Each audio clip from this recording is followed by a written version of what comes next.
Gampopa, el rosario de la sublime vía, homenaje al precioso lama. La conducta perfectamente pura es el adorno de los lamas del precioso linaje Kagyu. Son los que liberan a los seres del océano de espanto, tan difícil de atravesar, que es el ciclo de las existencias. Tomo refugio prosternándome ante los santos lamas del inmaculado linaje de la práctica. Sus vastos deseos perduran y se realizan espontáneamente y las ondas de su gracia son inagotables como el gran océano. Concededme vuestra gracia. Habiendo guardado largo tiempo en mi mente las palabras pronunciadas por estos lamas Kagyus, he compuesto este rosario de preciosas joyas de la sublime vía, estas instrucciones tan queridas y que destino a los afortunados que se unen a mí, mis discípulos directos y los del linaje, los individuos, el soporte de la realización, los que quieren obtener la liberación y la omnisciencia que es Buda,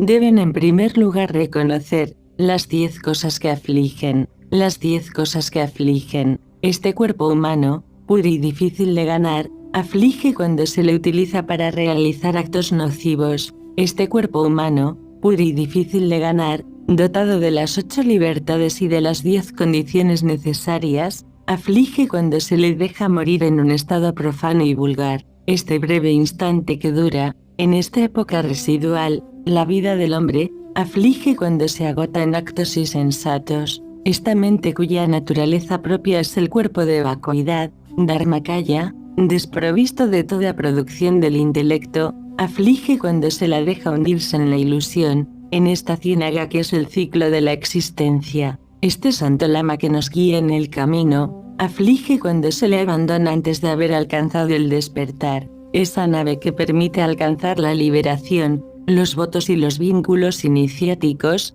aflige cuando se la destruye dejándose arrastrar por las emociones perturbadoras. La realización y la experiencia obtenidas por la gracia del lama, afligen cuando se las deja perder en la jungla de la actividad mundana. Las profundas instrucciones de los seres realizados, afligen cuando se las vende a profanos que no son aptos para recibirlas. Los seres sensibles, todos los cuales han sido nuestros padres, por lo que deberíamos tener gratitud hacia ellos, afligen cuando se los abandona y rechaza por aversión. Este cuerpo, esta palabra y esta mente en el pleno florecimiento de la juventud, afligen cuando se los deja recaer en la indiferencia. Las 11 cosas necesarias. Habiendo uno valorado sus propias capacidades, es necesario no equivocarse en la elección inicial. Con confianza y diligencia, es necesario actuar según las instrucciones de un santo lama. Habiendo recabado información acerca de las particularidades de los diferentes tipos de instrucciones,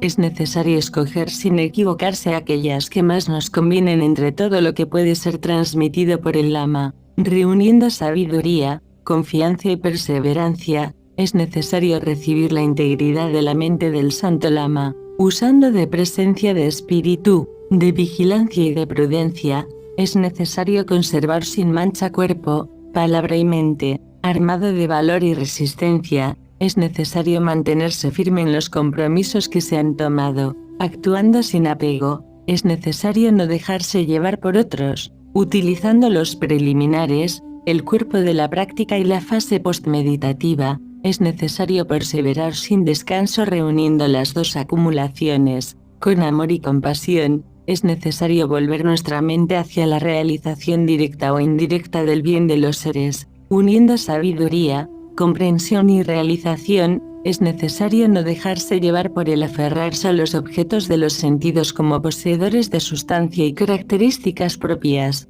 Tales son las 11 cosas necesarias, las 10 cosas en las que uno debe apoyarse. Hay que apoyarse en un santo lama realizado y dotado de compasión. Hay que apoyarse en un lugar de retiro solitario, agradable y claro. Hay que apoyarse en compañeros dignos de confianza con los que uno esté de acuerdo en pensamiento y actos, guardando en la mente los inconvenientes de los objetos necesarios para nuestra subsistencia. Hay que apoyarse en la moderación. Hay que apoyarse sin tomar partido en las instrucciones liberadoras transmitidas por los linajes de los seres realizados. Hay que apoyarse en los ingredientes, medicinas, mantras y otros factores profundos útiles para los demás y para nosotros mismos. Hay que apoyarse en los alimentos y modo de vida que convienen a nuestra salud. Hay que apoyarse en las enseñanzas y en la conducta que favorecen nuestra experiencia de la meditación. Hay que apoyarse en discípulos cualificados,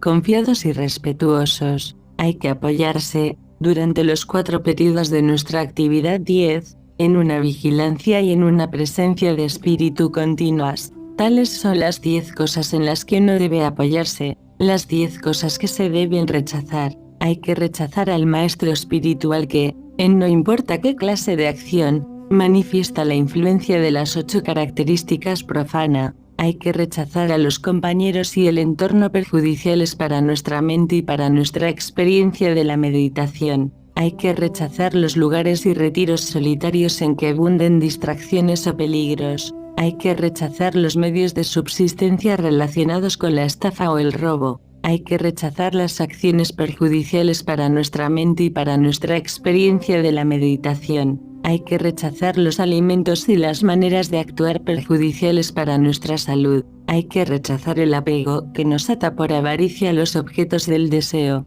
Hay que rechazar los comportamientos ligeros e irreflexivos que nos hacen perder la confianza de los demás. Hay que rechazar los desplazamientos y visitas no justificados. Hay que rechazar la costumbre de proclamar las faltas de los demás disimulando las propias. Tales son las 10 cosas que hay que rechazar. Las 11 cosas que no hay que rechazar. La compasión, siendo la raíz de la realización del bien de los demás, no debe ser rechazada. Las apariencias, siendo el resplandor de la mente misma, no deben ser rechazadas. Los pensamientos, siendo el juego del dharmata, no deben ser rechazados. Las emociones perturbadoras, siendo aquello por lo que es posible alcanzar el supremo conocimiento, no deben ser rechazadas. Los objetos de los sentidos, siendo el abono de la experiencia y de la realización, no deben ser rechazados. Los sufrimientos y las enfermedades, siendo para nosotros un maestro espiritual,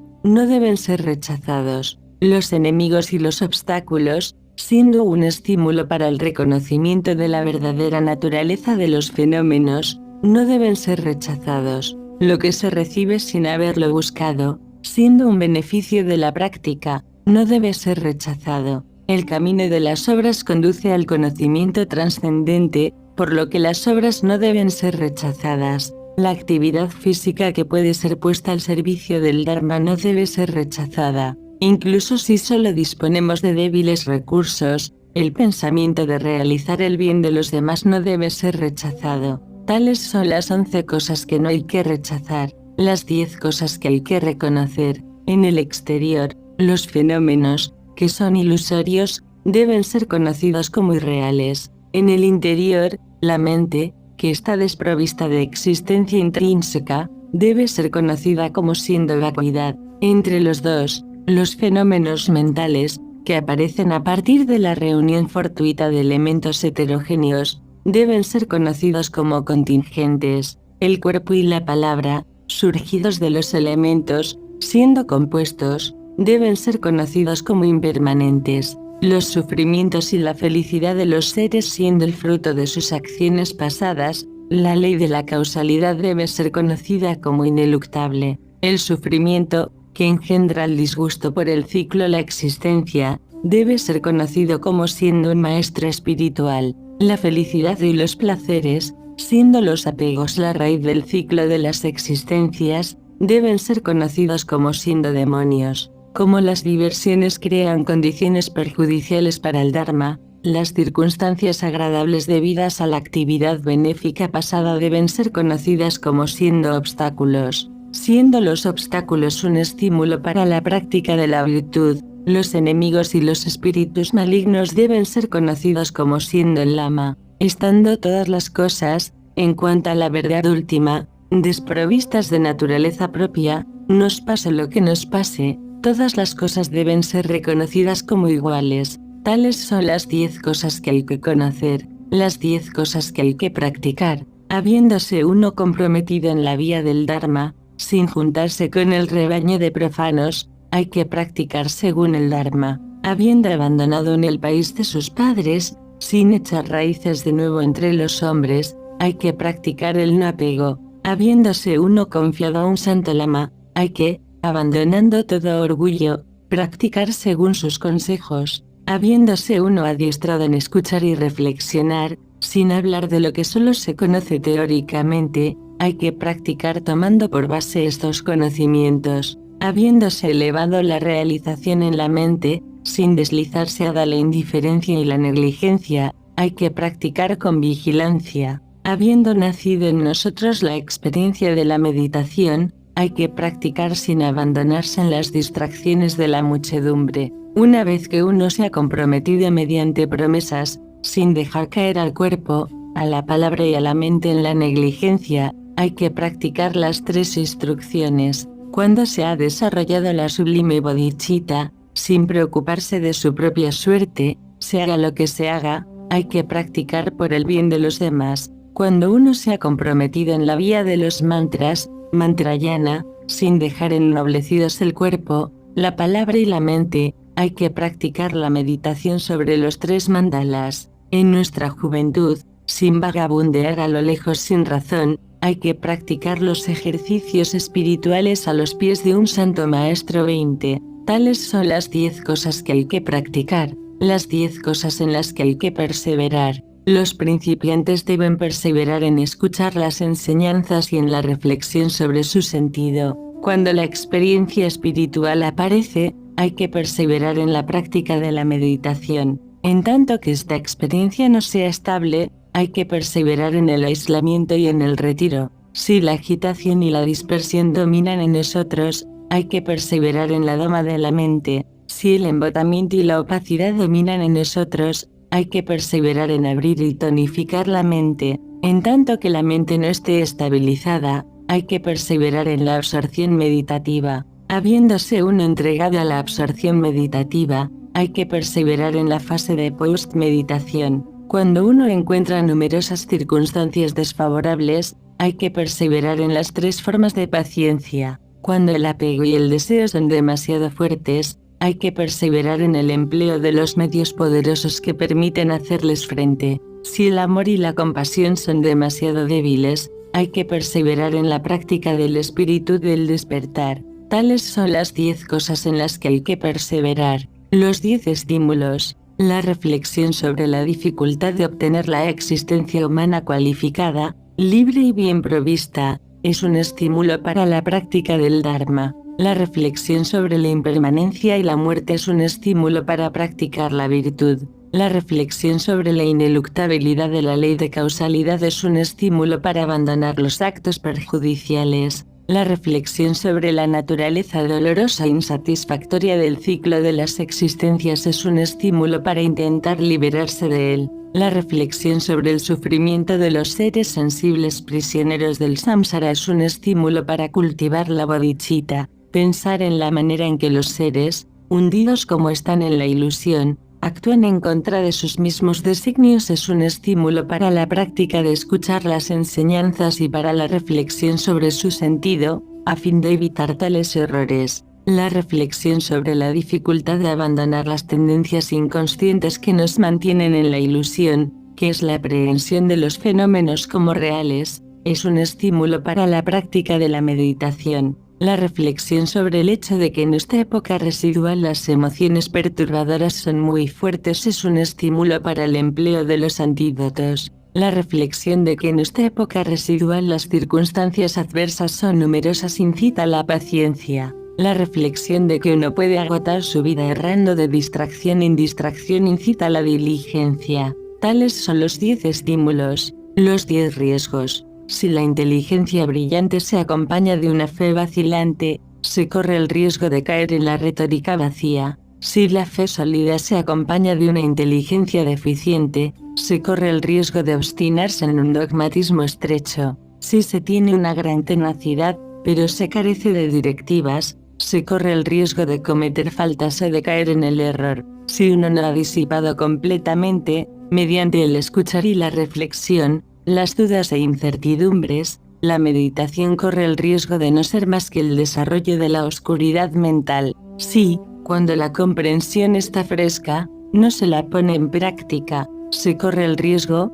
creyendo saberlo todo, de cerrar la mente al conocimiento del Dharma. Si uno no adiestra su mente en la utilización continua del método que lleva a la realización, la gran compasión, se corre el riesgo de comprometerse en el camino inferior del Hinayana. Si uno no ejercita el intelecto en el conocimiento de la vacuidad, se corre el riesgo, hágase lo que se haga, de seguir las vías del samsara. Si uno no se libera de las 8 características de la vida profana, toda nuestra actividad corre el riesgo de no ser más que un vano adorno del ciclo de la existencia. Cuando los hombres de la ciudad manifiestan demasiada aspiración y fe en nosotros, se corre el riesgo de convertirse para el profano en la coartada que le permite descargarse de sus obligaciones en el mundo. Si, aun teniendo grandes cualidades y manifestando grandes poderes, no está uno firmemente establecido en una práctica exterior, se corre el riesgo de dejarse absorber por la realización de ritos propiciatorios.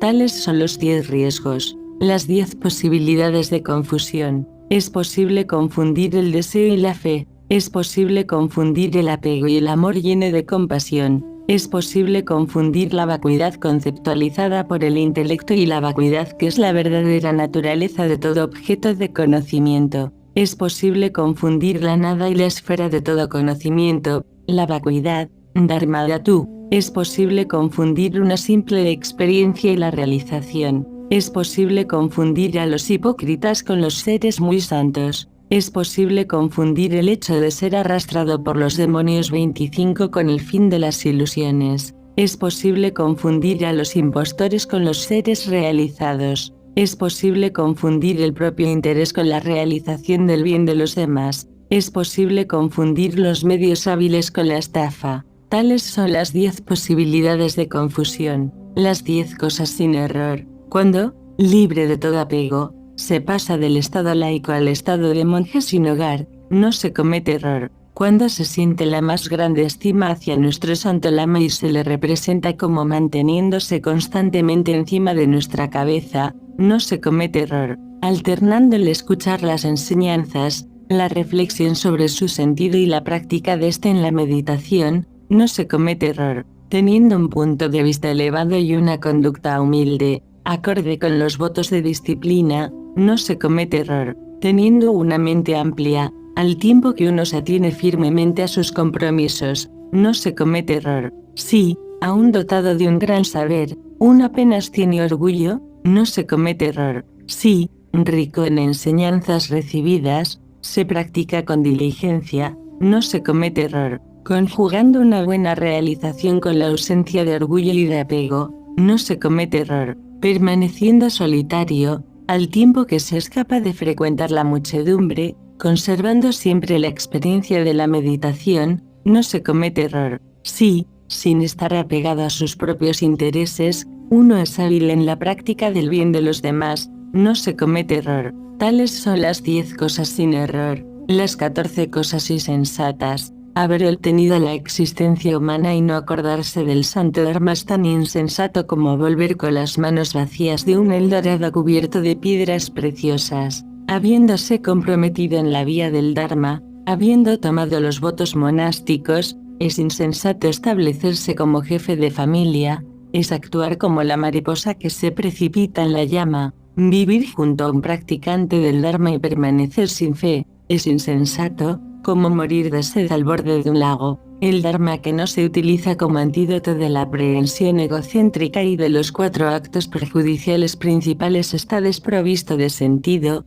tal como el hacha abandonada, sin utilizar, al pie de un árbol. Recibir las instrucciones orales liberadoras sin utilizarlas como antídoto de las emociones perturbadoras es insensato, como transportar, estando enfermo, un saco de medicinas sin utilizarlas. El que, hábil en el uso de metáforas, es incapaz él mismo de sacar partido de ellas, es un insensato, como loro recitando plegarias. Hacer ofrendas con el producto de un robo o una estafa es insensato, es como si, habiendo hecho encoger al lavarlo un vestido precioso, se intentara devolverle su forma a base de estirarlo. Perjudicar a otros seres con el designio de hacer ofrenda en los 3 raros y sublimes es tan insensato como ofrecer a una madre la carne de su hijo. modificar uno su comportamiento, practicar la paciencia y soportar la adversidad con el solo fin de realizar, en esta vida, una meta egoísta es algo insensato, es ser como el gato que acecha al ratón, exteriormente apacible, pero interiormente movido por el solo deseo de matar. Realizar una práctica del Dharma de gran amplitud con miras a obtener respeto y buen nombre es tan insensato como cambiar la joya que satisface todos los deseos por vestidos o alimentos. Habiendo recibido numerosas enseñanzas, dejarla propiamente en su estado ordinario es mostrarse tan insensato como el médico que permanece afligido por una enfermedad que, sin embargo, sabe cómo curar. Haber adquirido una gran erudición en materia de instrucciones liberadoras sin hacer verdaderamente la experiencia de la meditación, es tan insensato como para un hombre rico no utilizar la llave de su tesoro. Explicar a los demás el sentido de prácticas de las que uno mismo no ha realizado el sentido es mostrarse tan insensato como el ciego que pretendiera guiar a otros ciegos. Si se considera como últimas experiencias sobrevenidas en la meditación gracias al empleo de medios hábiles,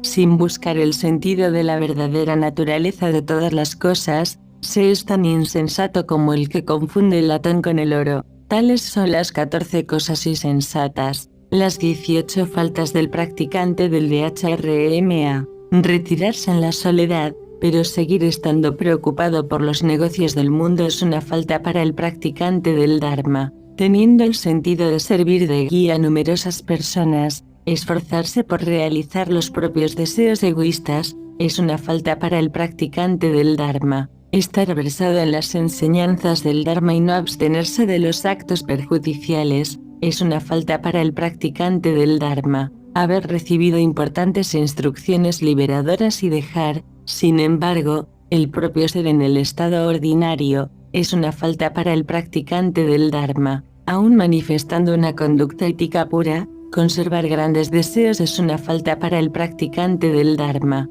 Aún habiendo obtenido una buena realización, conservar una mente indisciplinada es una falta para el practicante del Dharma. Aún caminando por la vía del Dharma, no haberse desembarazado del apego y de la aversión características de los no practicantes es una falta para el practicante del Dharma. Habiéndose consagrado al Dharma, mostrarse incapaz de renunciar a las actividades de este mundo, es una falta para el practicante del Dharma. Haber comprendido el sentido de una enseñanza y no ponerlo en práctica, es una falta para el practicante del Dharma. Haber hecho la promesa de practicar y no cumplirla es una falta para el practicante del Dharma. Aunque la única preocupación sea la práctica del Dharma, no poder estabilizar la propia conducta es una falta para el practicante del Dharma. Teniendo suficiente alimento y vestido, seguir preocupado por ellos es una falta para el practicante del Dharma. Agotar por un empleo inconsecuente el poder de las propias virtudes intentando curar enfermos o combatir la esterilidad,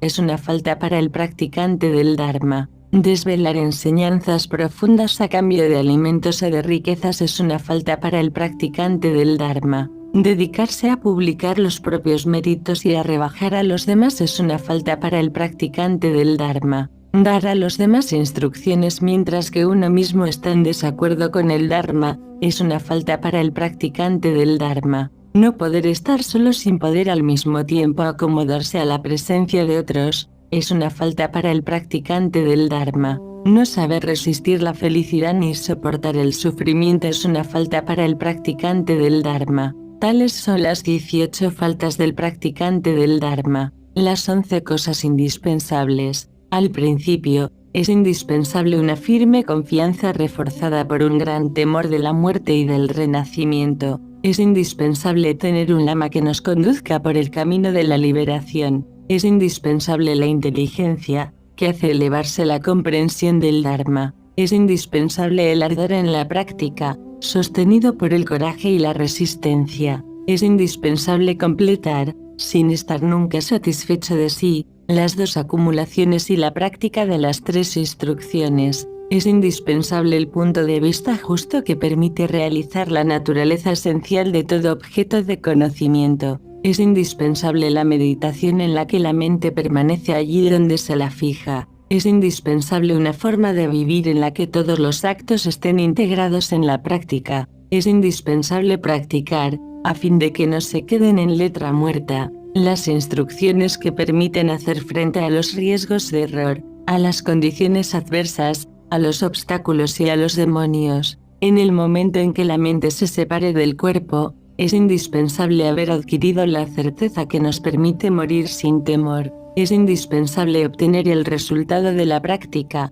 los 3 cuerpos espontáneos del Buda. Tales son las 11 cosas indispensables. Los 11 signos de santidad. Tener poca envidia y orgullo es un signo de santidad. No tener más que débiles deseos y saber contentarse con objetos de calidad inferior es un signo de santidad. No mostrar ni orgullo, ni soberbia, ni ostentación es un signo de santidad. La ausencia de hipocresía y de disimulo es un signo de santidad. Sea la acción que sea, comenzar por un examen atento de todos los elementos y después actuar con circunspección ateniéndose a la decisión tomada es un signo de santidad. Guardar la disciplina de conducta como se preserva la niña de los ojos es un signo de santidad. Guardar los votos y compromisos iniciáticos tanto en privado como en público es un signo de santidad. Considerar con una ecuanimidad imparcial a todos los seres y permanecer fiel a los amigos es un signo de santidad. Poder soportar sin irritarse los actos perjudiciales de otro es un signo de santidad. Permitir triunfar a los demás aceptando para sí la derrota es un signo de santidad. Ser diferente, en todos los pensamientos y comportamientos, de los seres apegados al mundo es un signo de santidad. Tales son los 11 signos de santidad. Su ausencia denota una naturaleza ordinaria. Las 10 cosas inútiles. Es inútil cualquier esfuerzo que no haga al servicio del bienestar de este cuerpo ilusorio, pues, siendo impermanente, acabará destruido. Es inútil cualquier deseo que se tenga de riquezas, pues, en el momento de la muerte, parte uno desnudo y con las manos vacías. Es inútil cualquier esfuerzo que no haga para construirse una bella residencia, pues, en el momento de la muerte nuestro cuerpo mismo es arrojado fuera de la casa. Es inútil legar lo que sea, por gentileza, a nuestros hijos y nietos, pues, en el momento de la muerte, no podrán en modo alguno ayudarnos o retenernos. Es inútil todo lo que se haga para tratar, por afecto, de agradar a nuestros próximos y amigos. En el momento de la muerte uno debe irse solo y sin amigos. Es inútil tener numerosos hijos y nietos para asegurar la propia sucesión, pues ellos también son impermanentes y los bienes heredados acabarán, de todos modos, dispersos. Es inútil esforzarse en esta vida por acrecentar la extensión de nuestro dominio y de nuestra autoridad, pues, en el momento de la muerte deberemos partir sin esperanza de retorno. Es inútil emprender con confianza el camino del Dharma sin adecuar conforme a él la propia conducta, pues eso solo podría llevarnos a un renacimiento en dominios de existencia inferior. Sean cuales sean los conocimientos adquiridos por la práctica de escuchar y de reflexionar, resultarán inútiles si no son actualizados en la meditación, pues no podrán servir para integrar las circunstancias de la muerte en el camino que conduce al despertar. Si se carece de fe y de respeto,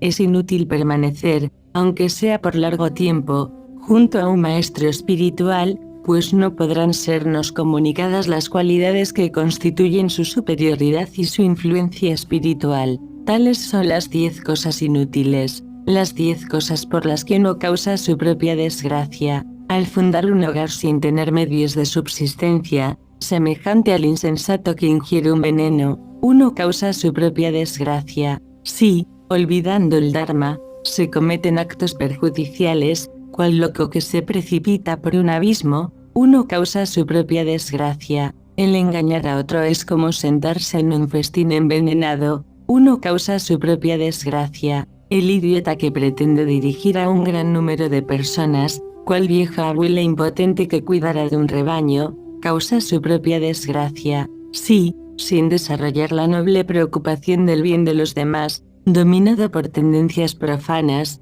uno se esfuerza por alcanzar una felicidad egoísta, cual ciego que vaga por el desierto, uno causa su propia desgracia. Al emprender tareas irrealizables, cual hombre débil que carga con un fardo demasiado pesado, uno causa su propia desgracia. Al contradecir por orgullo las opiniones de un santo lama o las palabras del Buda, cual poderoso que desatiende el parecer de sus consejeros, uno causa su propia desgracia. Si uno se queda más tiempo en las ciudades y deja para más tarde, por interés hacia las actividades profanas, la práctica del Dharma, cual animal salvaje que desciende al valle, con riesgo de ser perseguido y muerto, uno causa su propia desgracia. Si, desatendiendo el preservar el supremo conocimiento natural de la mente, uno se deja arrastrar por el espectáculo del mundo condicionado, cual águila que se deja quebrar las alas, uno causa su propia desgracia,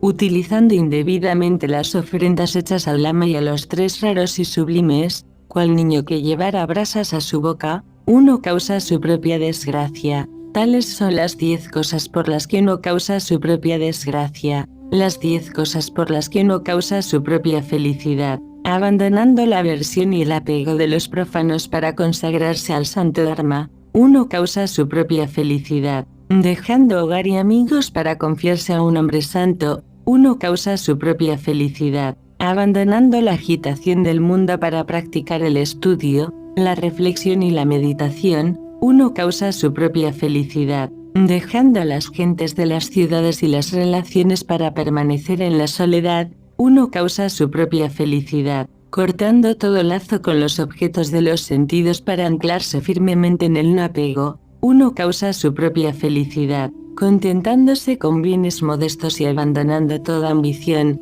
uno causa su propia felicidad, cumpliendo exactamente las promesas hechas sin alienar por ella la propia libertad, uno causa su propia felicidad, no apegándose en las efímeras alegrías de esta vida y entregándose a la realización de la felicidad estable del despertar, uno causa su propia felicidad, abandonando el apego a lo que es material para meditar en la vacuidad, uno causa su propia felicidad, practicando las 2 clases de acumulaciones hasta ennoblecer el cuerpo, la palabra y la mente, uno causa su propia felicidad. Tales son las 10 cosas por las que uno causa su propia felicidad, las 10 cosas perfectamente puras. Tener confianza en la ley de causalidad, karma, es el punto de vista perfectamente puro de los seres de menores posibilidades. Realizar que todas las cosas, tanto en el interior como en el exterior, son apariencia y vacuidad, conocimiento y vacuidad,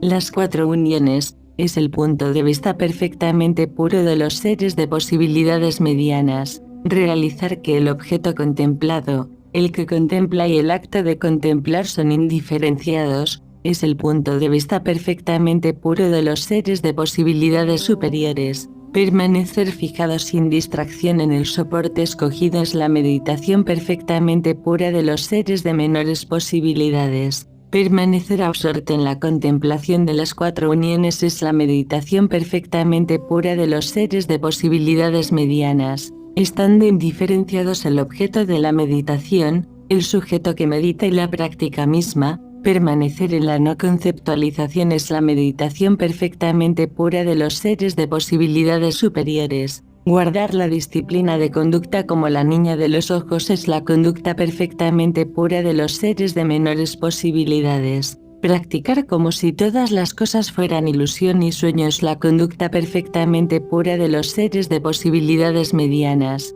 Permanecer en el no actuar, pase lo que pase, es la conducta perfectamente pura de los seres de posibilidades superiores. La disminución, y luego la desaparición de todas las emociones perturbadoras es el signo perfectamente puro de éxito para los seres de las 3 categorías. Tales son las 10 cosas perfectamente puras, las 10 ilusiones de los que practican el Dharma. Descuidar el confiarse a un santo lama que practique de manera justa según el santo Dharma y seguir a un charlatán es una grave ilusión. Descuidar la búsqueda de las instrucciones liberadoras de un linaje de seres realizados para perseverar en el estudio de una vana retórica es una grave ilusión. Hacer proyectos a largo plazo como si uno fuera a establecerse de manera permanente en este mundo en vez de concentrarse en el instante presente, es una grave ilusión. Sin reflexionar uno mismo en el sentido profundo del Dharma, enseñar a muchos a nuestro alrededor,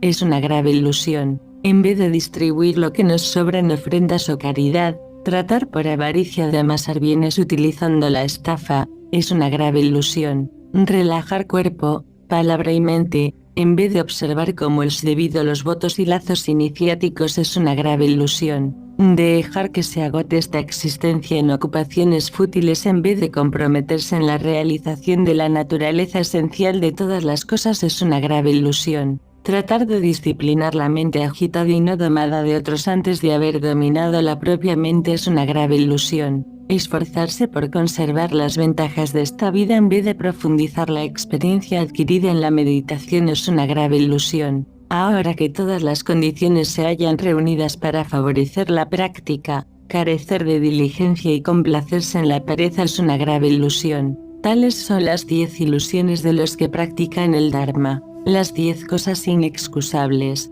Al principio, hay que tener una confianza sincera y, temiendo la muerte y el renacimiento, intentar escapar de ellos como el criminal que huye del cautiverio. Después, hay que tener la diligencia que permite hacer frente a la muerte sin pena, como el campesino en el momento de recoger la cosecha. Por último, hay que llegar a la satisfacción del que ha obtenido la inmortalidad, como el que ha llevado a término una gran obra. Al principio, como hombre alcanzado por una flecha en un punto vital, conviene actuar sin dilación. Después, hay que guardar la meditación presente en la mente como una madre conserva el recuerdo de un hijo único perdido. Por último, hay que permanecer en la no acción, como el guardián de un rebaño cuyos animales se ha llevado el enemigo. Al principio, hay que estar seguro del hecho de que el Dharma puede saciarnos, como el hambriento que encuentra una buena comida. Después, conviene que la mente esté convencida del carácter precioso de lo que posee, como el hombre que ha encontrado una joya,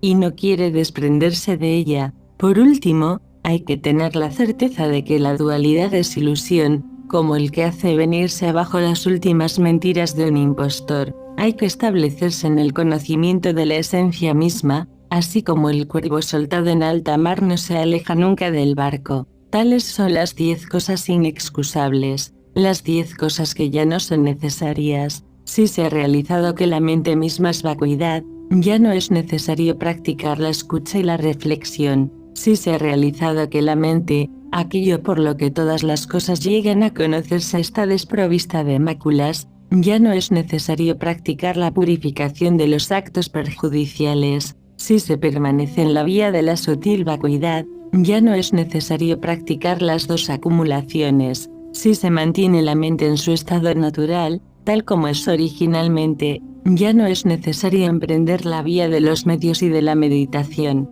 Si se ha realizado que los pensamientos son vacuidad, dharmata, ya no es necesario meditar en la no conceptualización. Si se reconoce a las emociones perturbadoras como desprovistas de raíces, ya no es necesario utilizar los antídotos. Si se ha realizado que los fenómenos visuales y auditivos son ilusiones, ya no es necesario detenerlos, rechazarlos, u otorgarles una realidad. Si se ha reconocido que el sufrimiento es una maduración del karma, ya no es necesario buscar la felicidad. Si se ha reconocido que la mente es no nacida, ya no es necesario practicar la transferencia de conciencia. Sea cual sea nuestra actividad, si se realiza el bien de los demás, ya no es necesario preocuparse del bien propio. Tales son las 10 cosas que ya no son necesarias, las 10 cosas particularmente nobles. Una existencia humana libre y bien dotada, entre todas las posibilidades de existencia en el seno de las 6 clases de seres,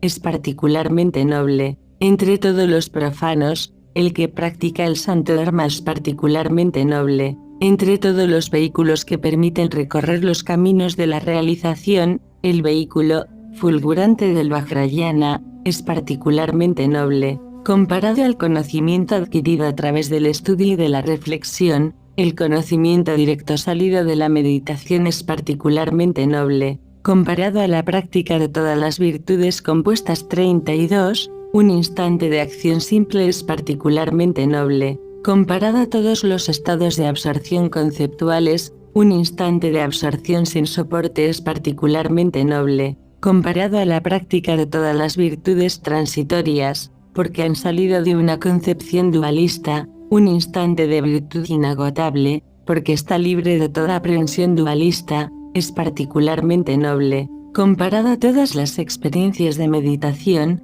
un instante de realización directa es particularmente noble. Comparado a todo lo que puede haber de excelente en materia de conducta intencional, un instante de acción sin objeto, meta, 33 es particularmente noble. Comparado a todas las ofrendas materiales, la ausencia de aprehensión de una substancia 34 cualquiera es particularmente noble. Tales son las 10 cosas particularmente nobles, las 10 cosas igualmente excelentes, para aquel cuya mente esté impregnada del Dharma. Es igualmente excelente que abandone o no las actividades externas. Para aquel que ha suprimido todas las dudas en su mente, es igual de excelente que medite o no medite. Para el que ha cortado los lazos que le ataban a los objetos de los sentidos, es igual de excelente que practique el desapego o que no lo practique. Para el que ha realizado efectivamente la vacuidad, aquí, Dharmata, es igual de excelente permanecer en una gruta solitaria o ser el guía de numerosos discípulos. Para el que ha comprendido que todas las apariencias eran ilusorias,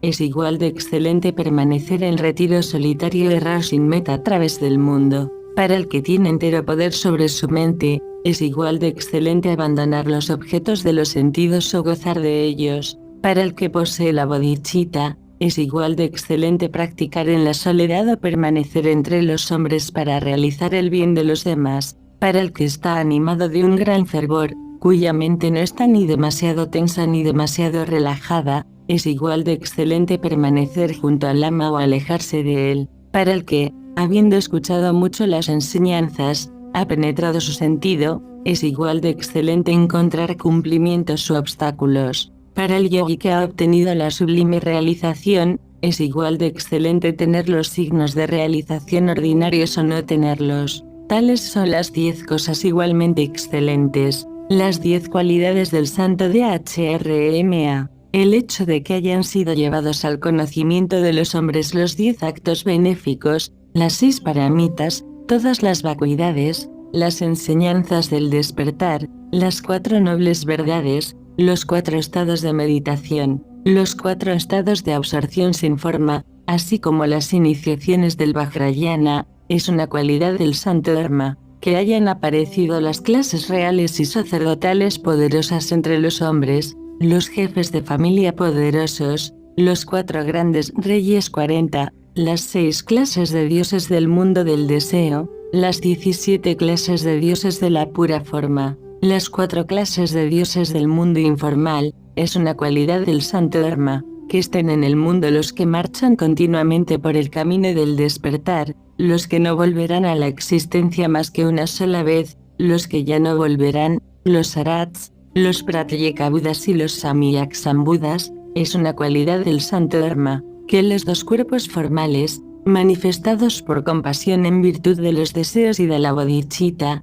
obren espontáneamente por el bien de los seres hasta el fin del ciclo de las existencias es una cualidad del santo Dharma. Todos los objetos que permiten a los seres vivir plenamente, todo lo que responde a sus necesidades, todas esas cosas en su excelencia aparecen como resultado de las plegarias de los bodhisattvas, y por ello son una cualidad del santo Dharma. Las felicidades ocasionales experimentadas en los 3 estados de existencia inferiores y los estados en los cuales no existe la posibilidad de practicar el Dharma, siendo el resultado de los actos benéficos, son una cualidad del santo Dharma. Que seres que han cometido muy grandes actos perjudiciales puedan, vuelta su mente hacia el Dharma, llegar a convertirse en santos honrados por todos, es una cualidad del santo Dharma. Que seres que están destinados por sus actos irreflexivos a sufrir en los estados infernales puedan cambiar practicando el Dharma y llegar a obtener los estados de existencia superiores y la felicidad de la liberación,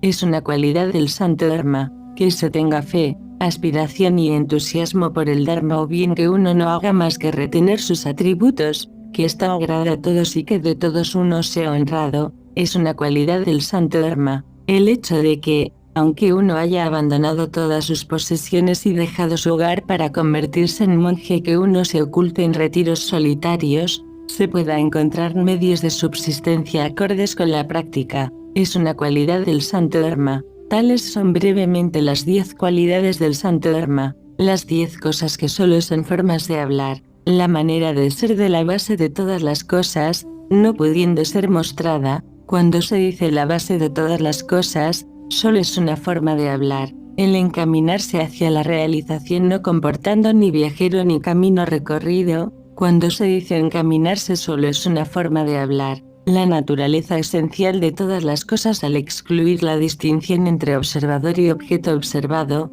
Cuando se trata de la realización de esta naturaleza esencial, solo es una forma de hablar. Cuando la mente permanece en su estado natural, en toda su virginidad, no hay ni meditante, ni objeto de meditación. Por eso hacer alusión a la experiencia de tal estado solo es una forma de hablar. Cuando se deja a la mente tal como es, ya no hay conducta que adoptar ni sujeto que la adopte. Cuando se habla entonces de conducta solo es una forma de hablar. En verdad, no hay ni objeto del compromiso, ni sujeto que se comprometa. Cuando se habla de lazos iniciáticos solo es una forma de hablar. En verdad no hay nada que sea acumulado ni sujeto que acumule. Cuando se habla de acumulación solo es una forma de hablar. Se habla de los 2 velos, pero en verdad no hay nada que suprimir ni nadie que suprima, por lo que solo es una forma de hablar. En verdad, no hay nada que abandonar, ni nadie que abandone, por lo que el samsara solo es una forma de hablar.